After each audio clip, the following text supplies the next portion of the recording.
In today's video, I'm going to teach you how to link Google Ads, Tag Manager, and Analytics. We're going to connect the pieces that let your ads, your website, and your reporting speak the same language. By the end, you'll have a conversion linker set up in Google Tag Manager and a Google Ads conversion tag pulling its ID and label directly from your Google Ads account. This ensures clicks and conversions are attributed correctly in both Google Ads and Analytics, improving your measurement accuracy. Start by opening Google Tag Manager and selecting the container used on your website.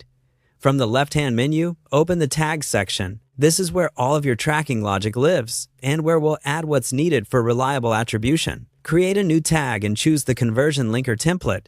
The Conversion Linker is essential because it helps preserve Google Click identifiers and first-party cookies, which is what allows Google Ads and Analytics to connect a user's ad click to their on-site actions. In most cases, the default settings are exactly what you want, and it can run site-wide.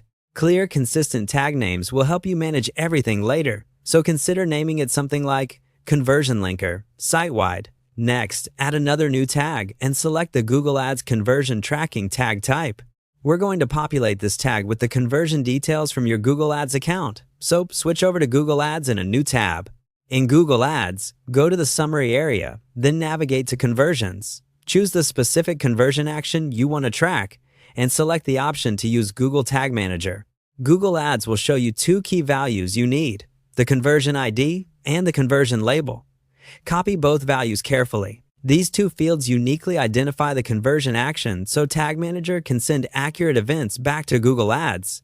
Return to Tag Manager and paste the conversion ID and conversion label into the corresponding fields in your Google Ads conversion tag. If your conversion requires a value or currency and you have that data available on your site, you can map it here. Otherwise, the defaults are fine to get you started. When everything looks correct, click Save. That's it. With the conversion linker in place and your Google Ads conversion tag configured with the proper ID and label, your click and conversion data can be matched reliably, which benefits both your Google Ads optimization and your analytics reporting. Give the platforms a little time to process new data after your changes go live, and you should begin seeing consistent attribution across your tools.